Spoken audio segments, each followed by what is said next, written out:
I mean, Onan's exact situation is so rare, it wouldn't be much of an example. I mean, it's just an extremely rare situation that a guy is gonna marry a woman, and then he's gonna die, and then his brother's gonna marry her, and then he's gonna spill it on the ground, and then he's gonna die, and then the next brother is supposed to be given to her, and he's given to somebody else. No, actually, God's giving us a real clear admonition there that when you marry a woman, you don't spill it on the ground. You actually should have kids. Hello, Jeff Dollar here. I'd like to look today into the issue of birth control. Stephen Anderson recently republished, I believe it's an older sermon, it goes back a few years, on this issue, at least in portions of a sermon. And he starts with the story of Onan from Genesis 38.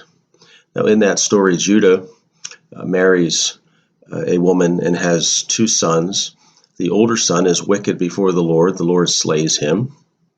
And then the younger son takes the older son's wife in order to raise up an heir to that in memory of the older son, his older brother.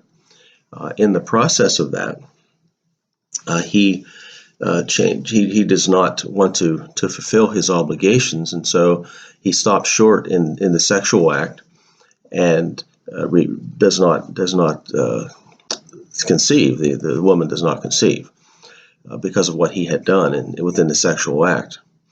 God then slew him as well. He was wicked before the Lord.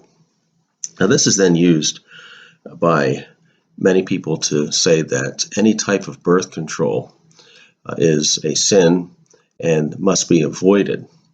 The Roman Church, of course, takes a position similar to this, where it forbids all types of birth control. I think it's important that we look at the wider scope of things rather than develop our doctrine on this one incident of Scripture. Now, there's a variety of opinions within this area of birth control, but what is the biblical way to approach it? Am I, as a pastor, authorized to command my people not to use birth control?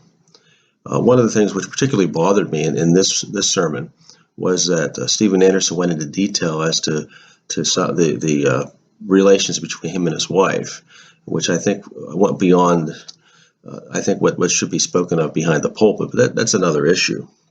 But there are various opinions on this. The question is, should this issue be incorporated within the statement of faith or a confession of faith that one then must adhere to or be subjected to church discipline?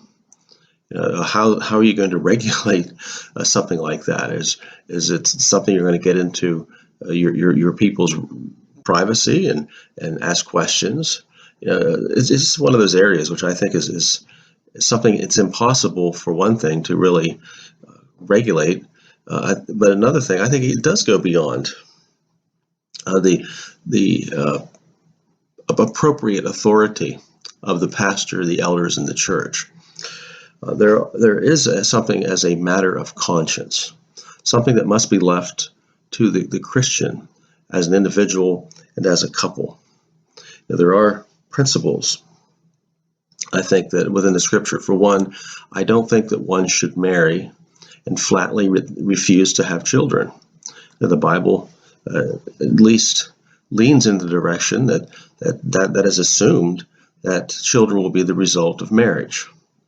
The Bible speaks of great blessings that come from children. Now, my wife and I have had 9 children over the years. Now, we've wrestled with this issue, as you could probably tell. Now, my children are all grown. I have one that's a senior in high school, and I have some that are approaching their 40s. So I've seen that it is a great blessing. We put a lot into our children in many areas. We wish we would have done more and had different ideas. Perhaps I raised many of my children under the philosophies of Jack Hyles, and that was very harmful, I found. But yet, overall, I'm very glad with my children. But these are issues that you have to decide as a Christian, as an individual person, as a couple.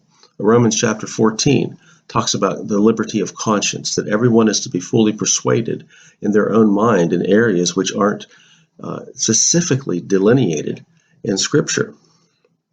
There are limitations placed on a person's sexual activity. A person is, for example, a couple is not to withhold relations from each other. Paul goes into detail of that there is to be a mutual giving of each other, as a couple, to make sure that you're fulfilling each other's needs. That's something that's within the Scripture, that's clearly taught. You are not to engage in any extramarital sexual relations. Homosexual relations are clearly forbidden in the Scripture. So we have areas that we can be dogmatic.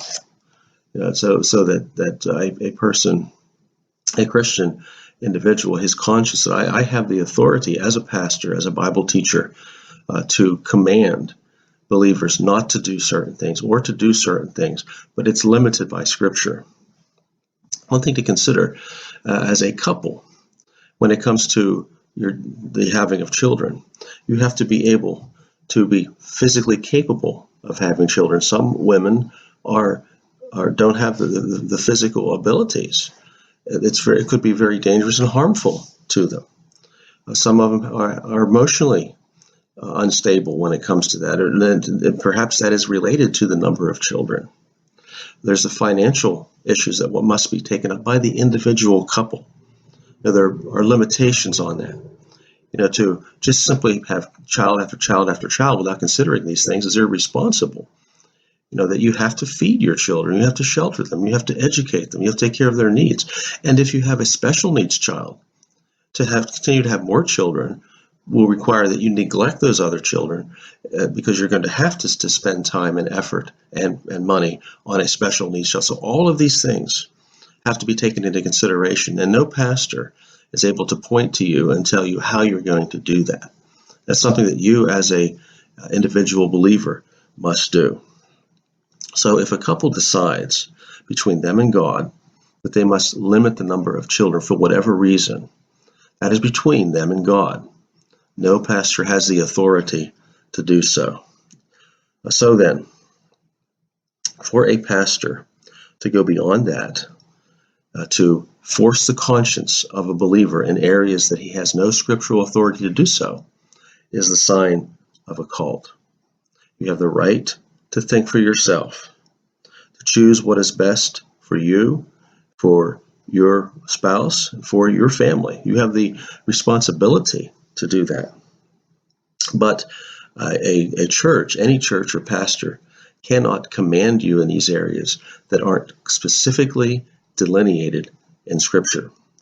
Now, Pastor Anderson goes back to the story of Onan, and he pulls things out of that in an attempt to do so, but that's not clear. You go to the New Testament where things are very clear when it comes to sexual activity, and you don't find any type of restriction on that, other than the fact that children are assumed in the relationship, the children are going to come naturally, but the Bible does not come down on the conscience of an individual who must make certain decisions based on his situation.